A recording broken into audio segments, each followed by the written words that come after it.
UFOs are now hauntingly familiar. They have shared our skies for an uneasy 50 years. Eyewitness accounts testify to their breathtaking speed, unparalleled maneuverability, and uncanny silence. They are different than any aircraft made here on Earth. These stealthy visitors are called UFOs, unidentified flying objects. They have shown up unexpectedly in photographs taken all across the globe.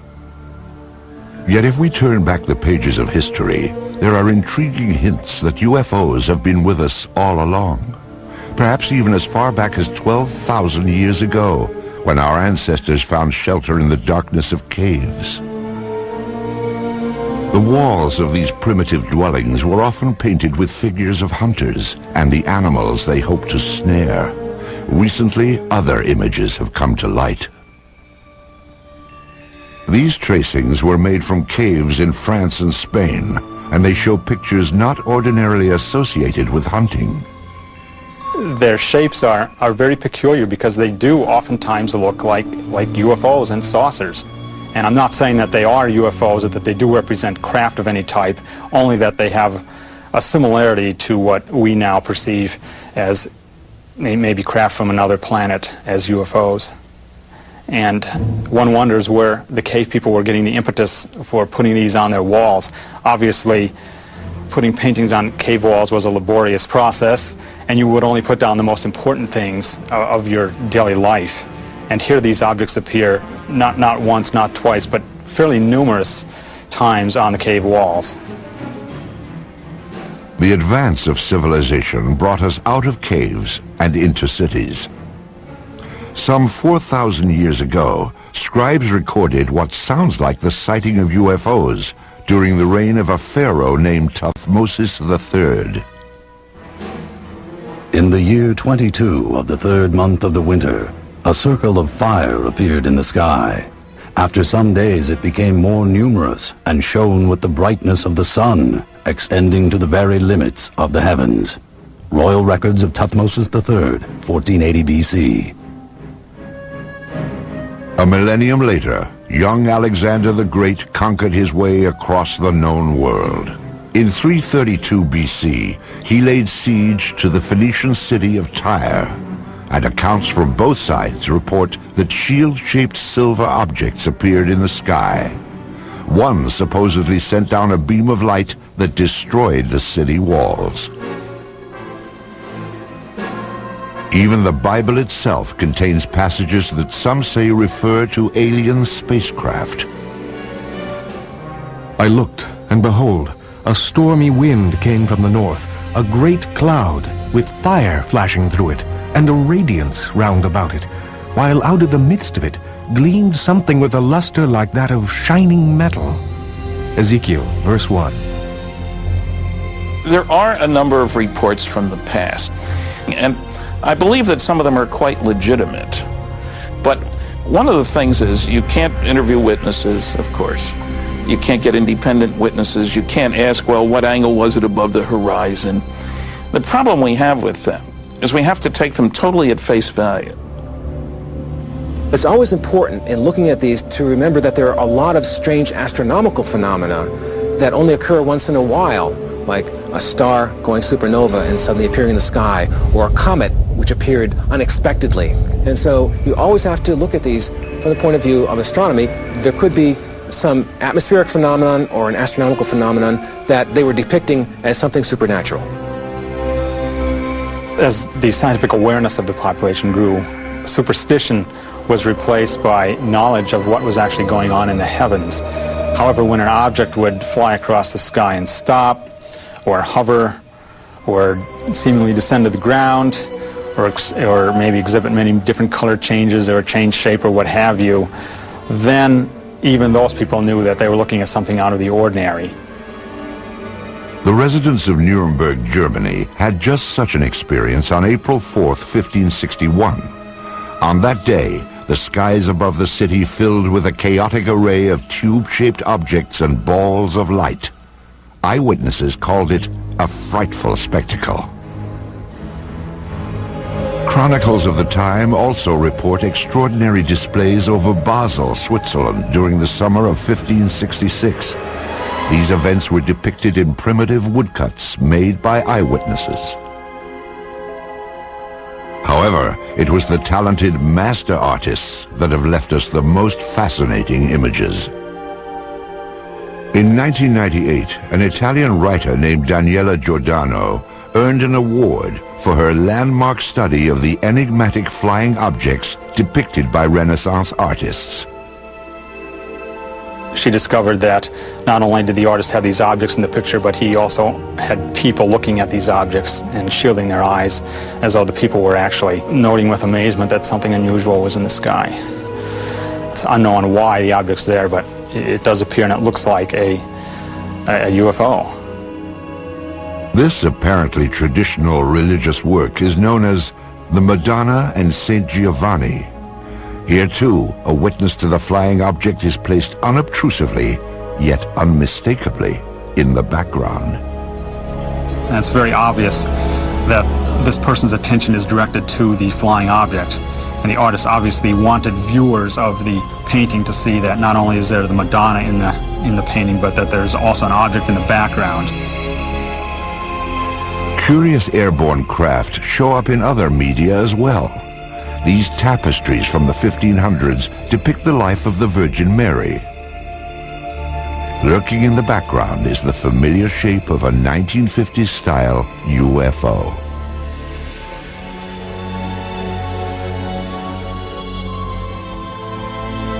This fresco from a 14th century monastery in Kosovo prominently features what appears to be a flying vehicle.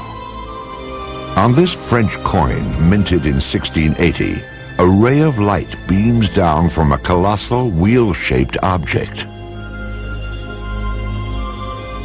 Sporadic sightings continue to be recorded for the next 250 years.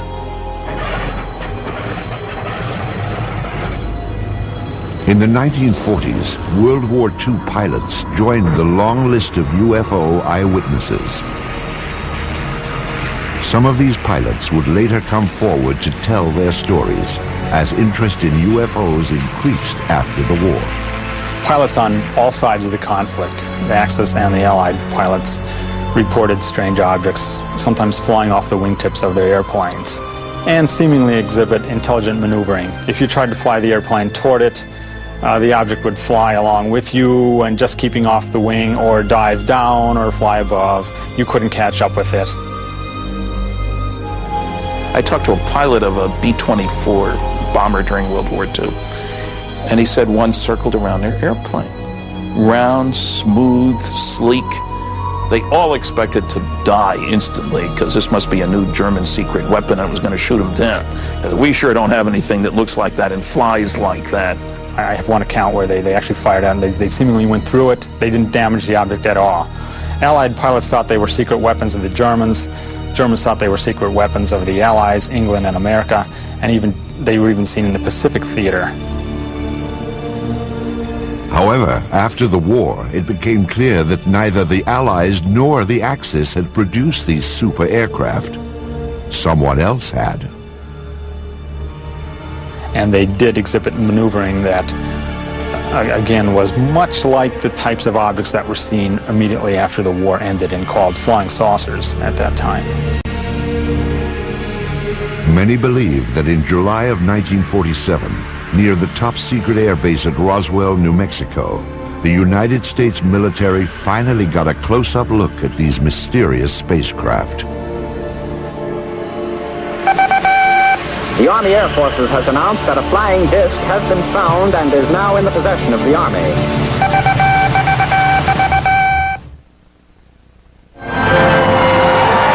In the fall of 1945, American boys came home to a hard-earned welcome. They had faced unspeakable horrors. Now they would head for suburbia and get started on the baby boom. At the same time, another new era was dawning. The age of flying saucers. The enigmatic spacecraft that had appeared from time to time through the centuries would now take center stage. The age of innocence was over.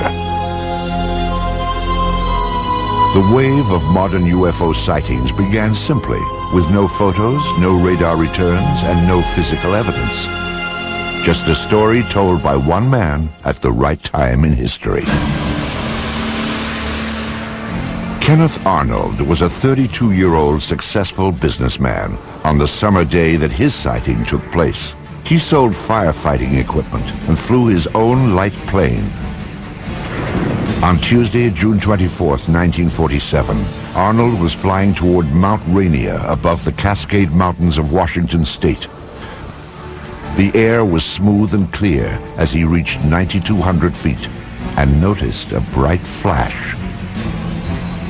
To the left and north of Mount Rainier, Arnold saw what he described as 9 unusual aircraft flying at over 1,200 miles per hour.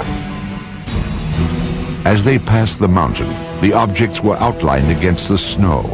They traveled in a V formation and skittered across the sky in such a way that Arnold said they resembled a saucer skipping across water.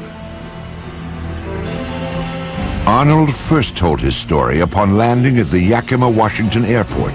He sketched a series of diagrams to illustrate what he had seen.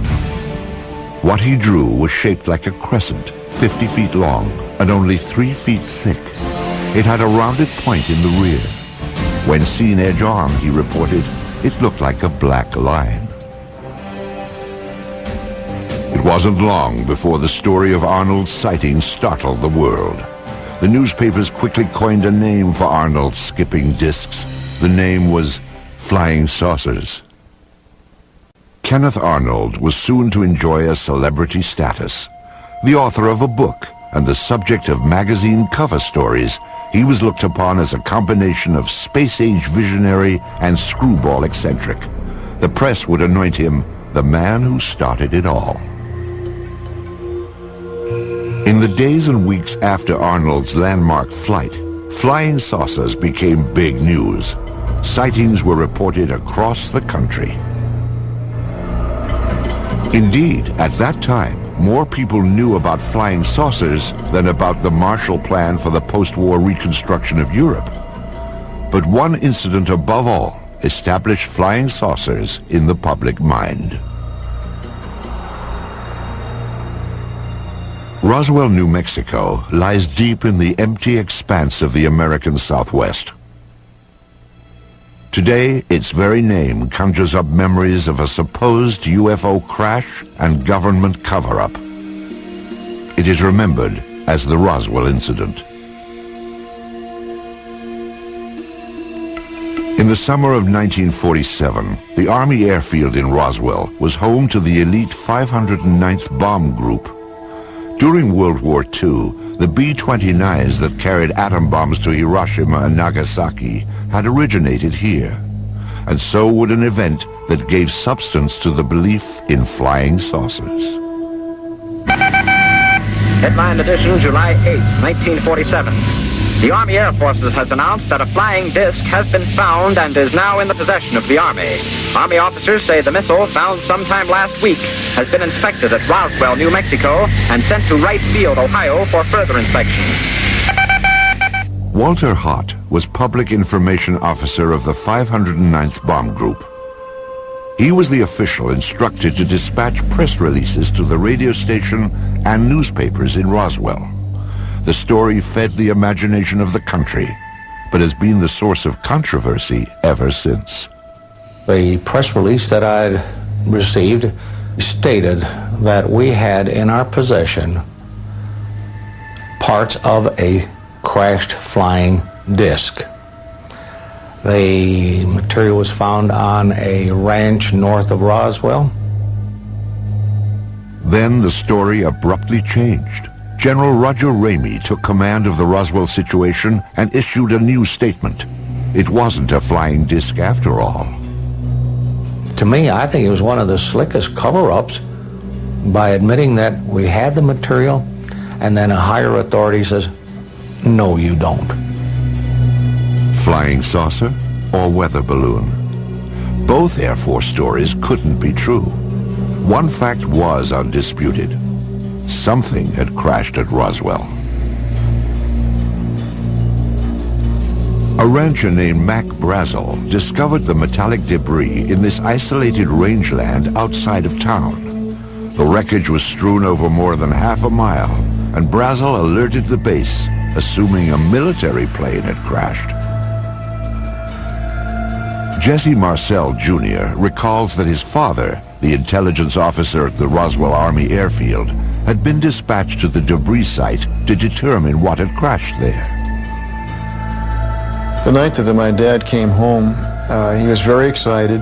He woke my mother and myself up and said he wanted to show us something very strange.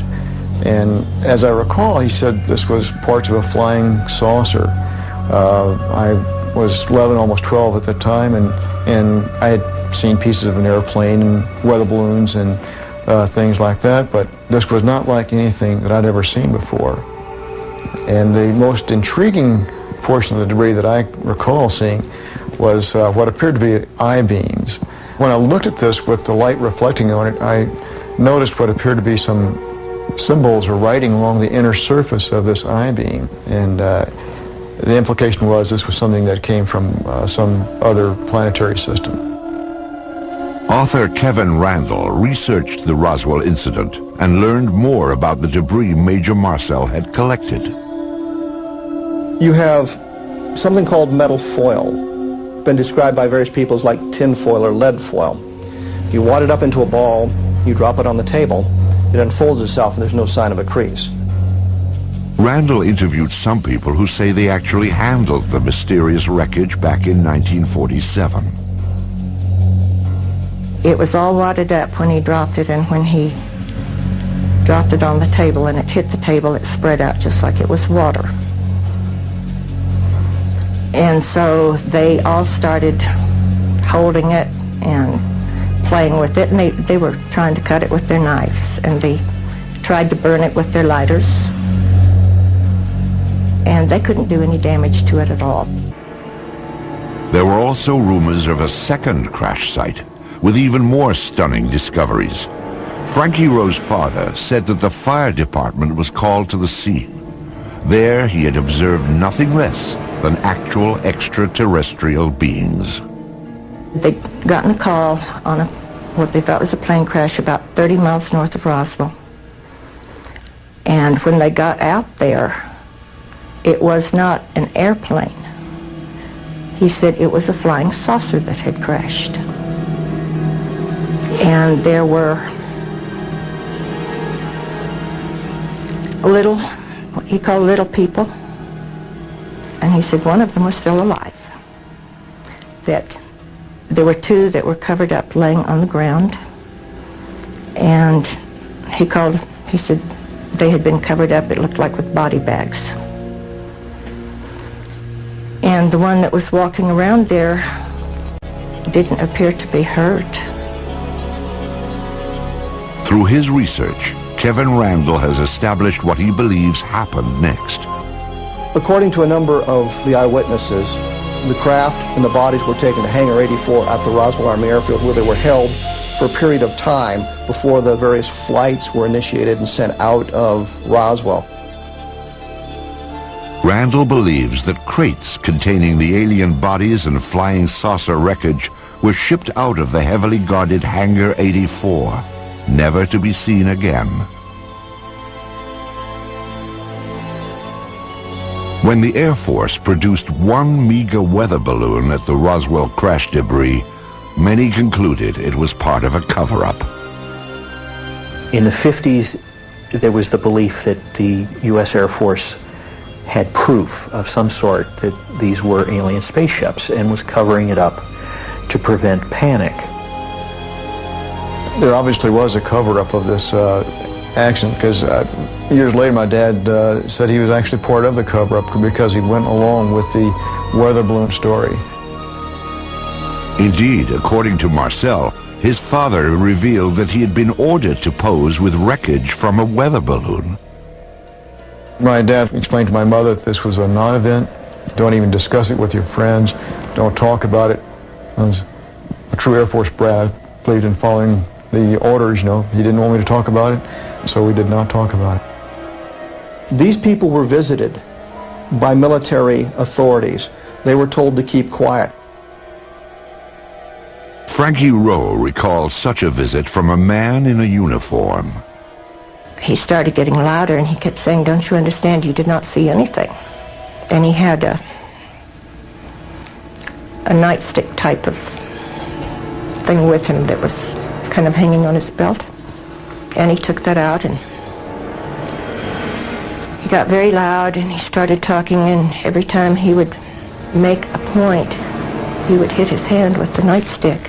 So he would say, "You didn't see anything, you were not there." And he said, "If you ever say one word about this the rest of your life, we will split up this family. If that's not enough," he said, "you know, this is a big desert out here. We can take you out in the desert." And he said, "No one will ever find your bodies." If this disturbing account is true, it can only be described as a death threat, a warning to remain silent about the Roswell incident. What was so vital to protect? In January of 1948, the Air Force would launch an investigation into the escalating flood of UFO reports.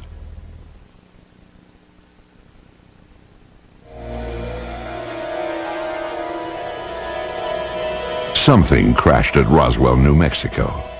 But whether the object that fell from the sky in July of 1947 originated here on Earth or somewhere in outer space has been hotly debated for more than a half-century. Perhaps it truly was a weather balloon, as the Air Force insists. If so, that would deflate one of the seminal events in the history of UFOs. However, if the object was in fact extraterrestrial, the issue then becomes, what business did it have at Roswell? At the time of the Roswell crash, New Mexico was host to the most advanced military and scientific experiments on the face of the planet.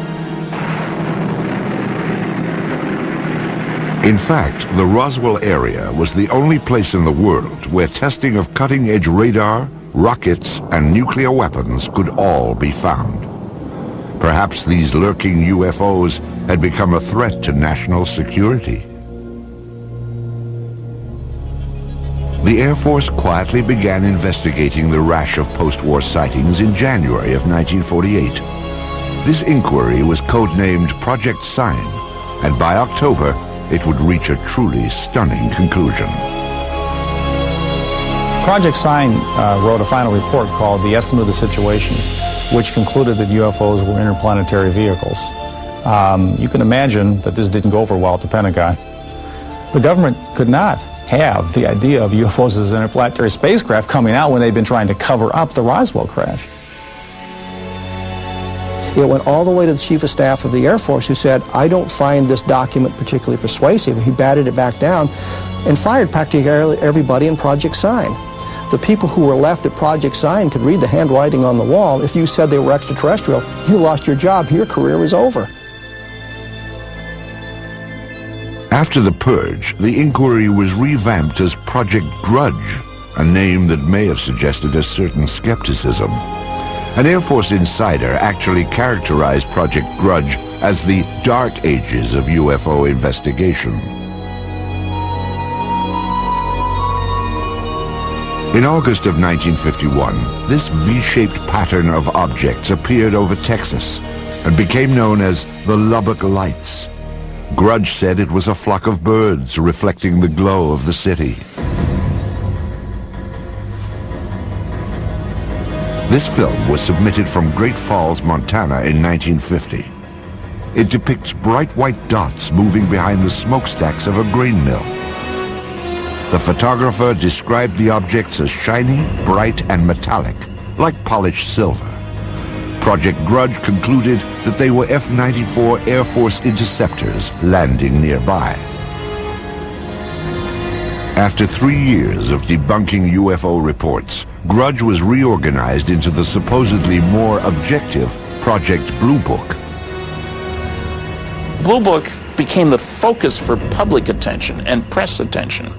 But it was never scientific, it was never comprehensive. They didn't have radar, they didn't have computers, they didn't have people ready to go up, in aircraft with instruments to monitor UFO sightings. Typically, an officer, a sergeant, several secretaries, their job was primarily to try to tell us that there was nothing to flying saucers. Major Hector Quintanilla Jr. became Blue Book director in 1963. The objectives of the program are twofold. They're the same as they have been since 1953 when the regulation was written. First of all, to try to determine if the UFO phenomena presents a threat to the security of the United States. And second, to determine if the UFO phenomena exhibits any technological advances which could be channeled into research and development. Many of the UFO reports were easily explainable as atmospheric anomalies, like this saucer-shaped lenticular cloud formation. The man who shot this film, a Navy officer and aerial photographer, claimed he saw these objects up close before getting out his camera. He said they were disc-shaped and gunmetal colored. Blue Book determined they were high-flying birds. Astronomer J. Allen Hynek, a Blue Book consultant for its entire 16-year run, had this assessment of the project. Quote, "When Major Quintanilla came in, the flag of the utter nonsense school was flying at its highest." Blue Book's most notorious nonsense came in March of 1966, when it dismissed a wave of credible sightings, including many by policemen, as swamp gas. In December of 1969, the Air Force closed down Project Blue Book and washed its hands of UFOs. Few scientists were willing to approach the subject. However, there were some who embraced UFOs without reservation.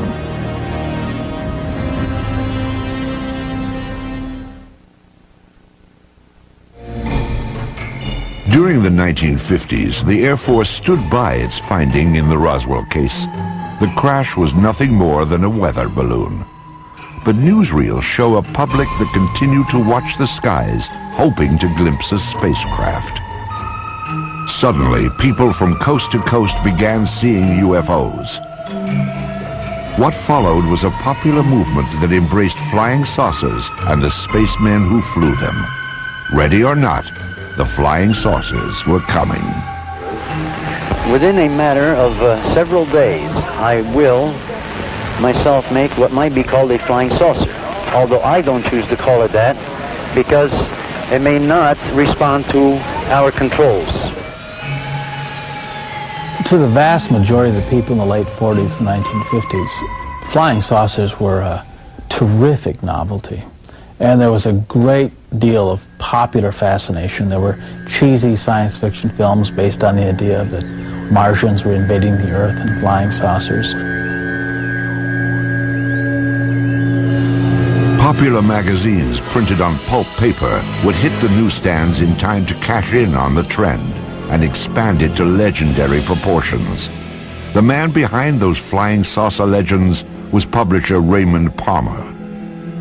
Palmer was a man who in his youth had been severely injured, and so he was crippled up, and he was what you would call a hunchback, I guess. He had the instincts of a carnival barker. He liked to put something over on you. And the thing about Palmer was that his fans liked having Palmer put something over on them. It was Palmer's Fate magazine, later called Flying Saucers magazine, which helped spread the idea of UFOs in the 1950s. Spacecraft from around the universe played across these colorful pages. It was here that the UFO was finally identified. Now everyone knew they were spaceships from other worlds. What followed was a craze in the 1950s known as the contactee movement. Contactees were people who said that they had made contact with space people.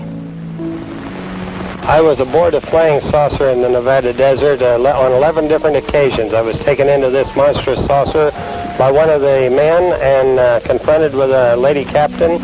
Beautiful complexion, beautiful appearing woman, and they're peaceful people. They mean no harm to us. They come down here to investigate what's going on Earth, and they certainly convinced me that they're peaceful, and they come from another planet they call Clarion. They told me there was life on Mars and that there were life on other planets as well, and all planets except Earth had interplanetary means of travel. The man credited with starting the contactee movement was a Polish immigrant and self-styled philosopher named George Adamski. In his book, Flying Saucers Have Landed, Adamski claimed that in 1952, he had been aboard an alien spacecraft. So I was picked up on a desert, in California desert, and I was taken to the mothership, and they were flown around, not too close to the moon, but with instruments, similar, you might say, except it wasn't a camera, it was a regular sort of a telescopic instruments that we were able to see what was on the moon on the other side of it, see? Adamski's book detailed his meeting with a man from Venus called Orthon. There were also photographs of the spaceship he supposedly flew in. Adamski's books also reflected the political climate of the 1950s, like growing concerns about the arms race between the United States and the Soviet Union. When Orthon departed, he would leave behind these enigmatic footprints. Adamski said they contained a message urging an end to nuclear testing on Earth. In a similar vein, other contactees spoke of aliens from utopian planets who wanted to prevent all-out nuclear war. Best of all, these aliens looked just like us. I have a picture here of the gentleman who escorted me through the craft, and I would like to show it and describe it. This gentleman, he appeared almost as I am, except that he was about 5 feet 10 inches tall, weighing about 150 to 155 pounds, and they all appeared about that same size, including the lady. George Adamski would publish 2 more volumes on his contacts with beautiful space people from Saturn and Mars. He even had opportunity to take home movies of the scout ships that transported him, guided by robot pilots from Venus. The impact of Adamski's tales led to an explosion of flying saucer clubs and conventions. As the flying saucer phenomena continued into the 50s, civilians began to become very interested, of course, people did, and clubs formed up with a classic meaning of the term club, hobbyists, as it were, that were just interested in the wilder, esoteric aspects of the phenomena, particularly the stories of people who said they were in contact with aliens. Many of the contactees would gather at the largest flying saucer festival of all time. It took place in California at a place called Giant Rock in March of 1954. It attracted over 5,000 outer space enthusiasts. How many trips have you made to outer space? Well, I'd say 350 or a few more. When was the last one? Well, first part of June. And who did you go with? Well, people from Jupiter. I have made telepathic contact for the past 8 years with many space people from many areas of space, both inside and outside of the solar system. Lectures were given from the Giant Rock, and stalls were set up to sell books, photos, and space-age souvenirs. Most importantly, conventions like this gave the contactees a place to exchange ideas, rumors, and reports. But I do believe what I see. And I am one of those who was inside a flying saucer. I seem to become one with the entire universe.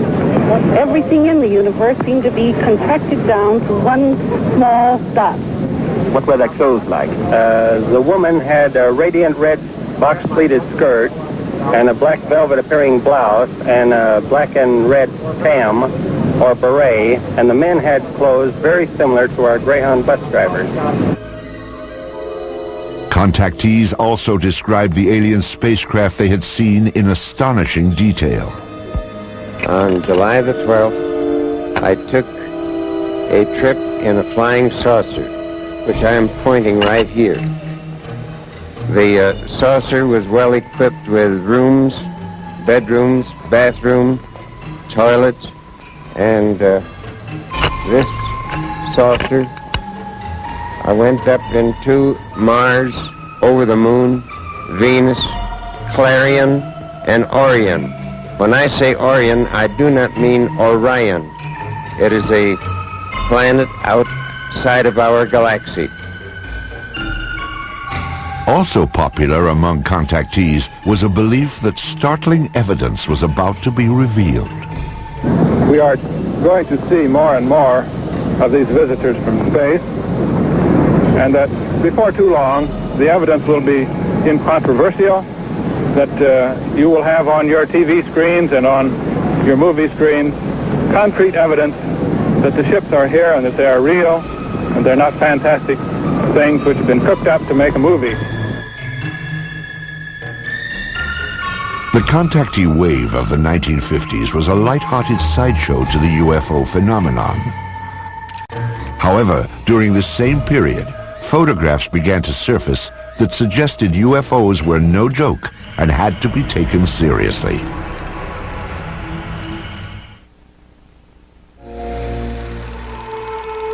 They are round, they are cigar-shaped, and they are cylindrical. Some appear to be sleek and smooth, as if made of stainless steel, while others appear bolted together from some alien cast iron. At night, they are described as having flashing lights.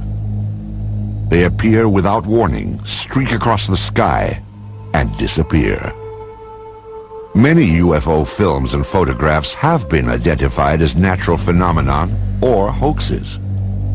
But some UFOs appear in photos when we least expect them and defy explanation.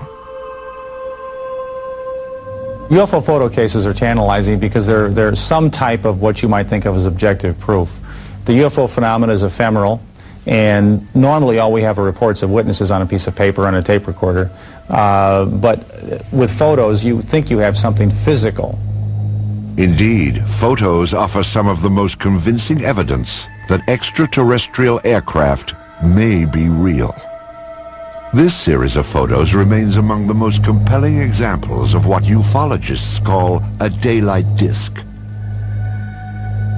The photographs were taken on July 29, 1952 by George Stock, outside of his lawnmower shop in Passaic, New Jersey. Stock reported that as he was working outside at 4:30 p.m., he looked up to see something unusual flying overhead.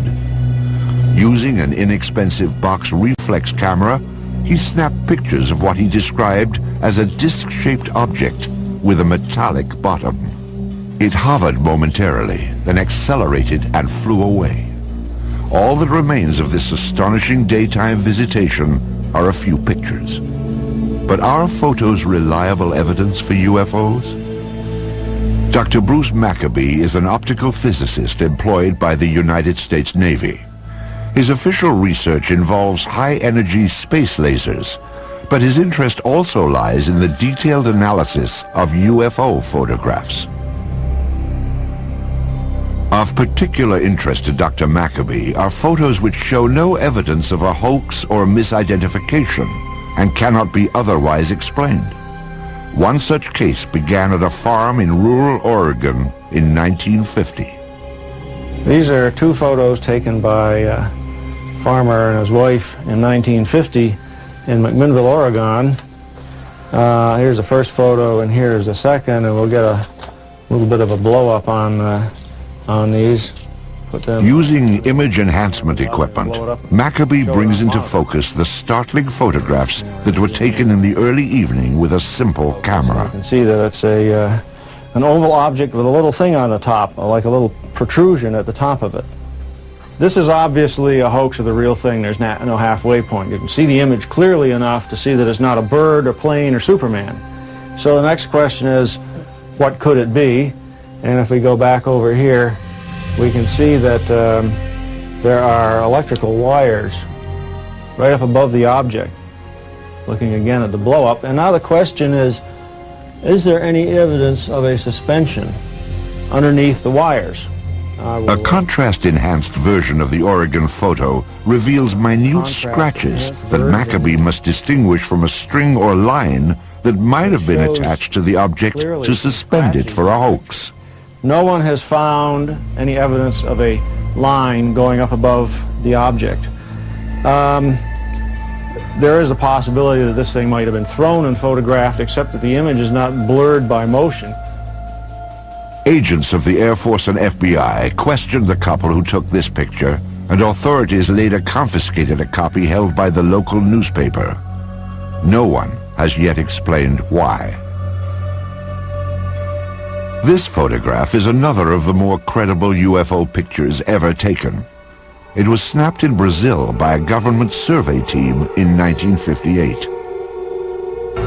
A Brazilian naval photographer on a ship was there with the rest of the men when they saw an object shaped like Saturn, in other words, an object with a ring around it, flying toward an island that they were near, Trinidad Island, flying around the island and then taking off in the distance.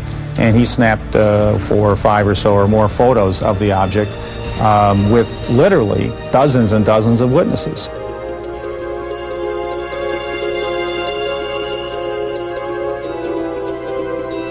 The sighting lasted nearly 2 minutes. First, the object was reported to have approached the island, then it disappeared behind a mountain. It then reappeared before moving off at high speed toward the sea. This is clearly a structure that somebody built. It doesn't look like anything that we have on Earth. There were all these witnesses who saw the picture being taken. For these reasons, the photographs are unusually evidential and have to figure in any kind of case for the reality of UFOs as somebody's technology. Because this is a multiple witness case done by scientists and a professional photographer, and it has many photographs, it probably has to be taken seriously as the #1 photographic case in UFO history. Soon after the photos were taken, Brazil's president, Juscelino Kubitschek, ordered them released to the press. His action stands in stark contrast to the apparent secrecy of official UFO inquiries in the United States, beginning with the Roswell incident in 1947. Even today, requests for government records are routinely refused. Documents that are released are often censored to the point of uselessness. Perhaps it is no surprise that many suspect a government cover-up and conclude that unidentified flying objects may indeed originate somewhere other than Earth.